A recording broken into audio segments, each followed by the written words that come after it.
Welcome to the next instalment of my lesson with Adrian Hill, Morris Lubricants Technology Manager, and we're learning all about antifreeze coolants. So there's 4 products in this new range. It's Ultralife 1, 2, 3 and 4. That's right, yeah. Absolutely. Could you tell me a bit about each one and what vehicles that they're suitable for?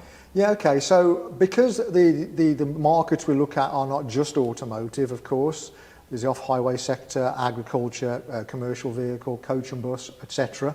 What we've seen is, again, a fragmentation in the demands by the OEMs.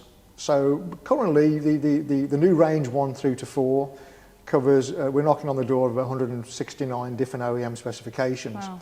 Which is vast. Yeah. Okay, so it's not just one antifreeze. It's what does that OEM require for that particular engine. So very much like engine oils have always been, very much specification driven. Mm-hmm.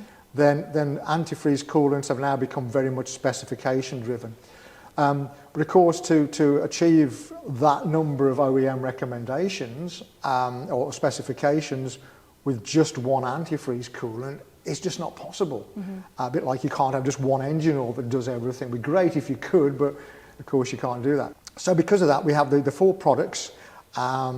So we kind of have some Swiss Army knives, as I like to call them. So Ultralife 1, yeah, thank you. Yeah. Ultralife 1 and Ultralife 4 are what I call the Swiss Army knives. So they cover a whole range of different market requirements, from passenger car through to commercial vehicle, I say the off-highway sector, agriculture, etc.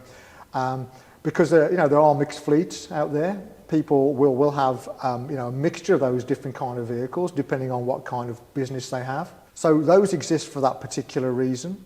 Then what we've seen as well is the passenger car market very much has kind of had developed its own demands in terms of antifreeze coolant. Mm-hmm.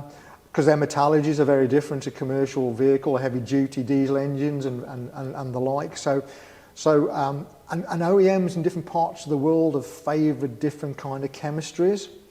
So Ultralife 2 is kind of aimed at the sort of Japanese, Malaysian kind of car designs, primarily. I mean, it does do other things as well. But there are certain chemistries which those manufacturers favour over other parts of the world.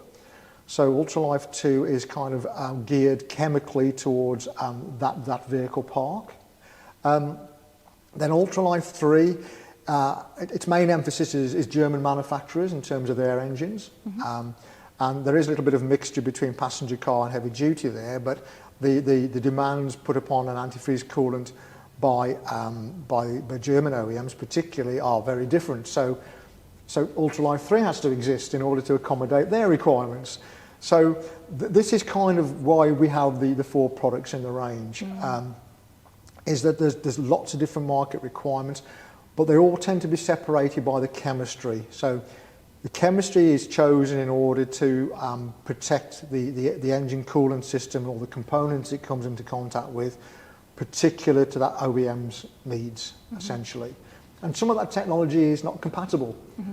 So if you pick certain chemistries for one OEM vehicle park, that may actually be detrimental in another vehicle OEM park. So that's why we have to have such a range of products.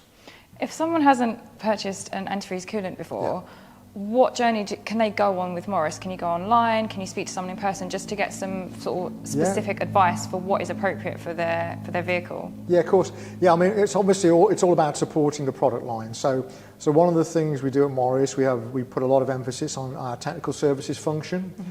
So because, again, like engine oils, it can be a bit of a minefield for people. There's a lot of hieroglyphics, that you see on... Yeah. I've seen the technical data sheets. Some of the technical they're data pretty sheets. intense. They are pretty intense, yeah. We try and make them palatable, but, there's only so much you can do about that. But yeah, so because it is, there are a lot of... And it is specification driven, and if there's any uncertainty, then, as I say, our tech service department are available. You can either pick up the phone, email us. We have an online facility. If you visit our website, you can post questions through the online site as well. For the passenger car market and for the other markets, if you have the makes and the models at your fingertips, then we have the watt oil function. Mm-hmm. If you put the vehicle details into watt oil, It will show you exactly which antifreeze coolant you should be using, so that takes the guesswork out of it. So there's a lot of support we can offer customers in order to make sure they're happy with their antifreeze coolant choice. Is the Ultralife range a concentrated product, or do you have to add water to it? Yeah, so it's sold as concentrate. Okay. So because manufacturers will specify different concentrations. If anyone's uncertain, always go 50-50. Okay, so that's 50% antifreeze coolant, 50% water.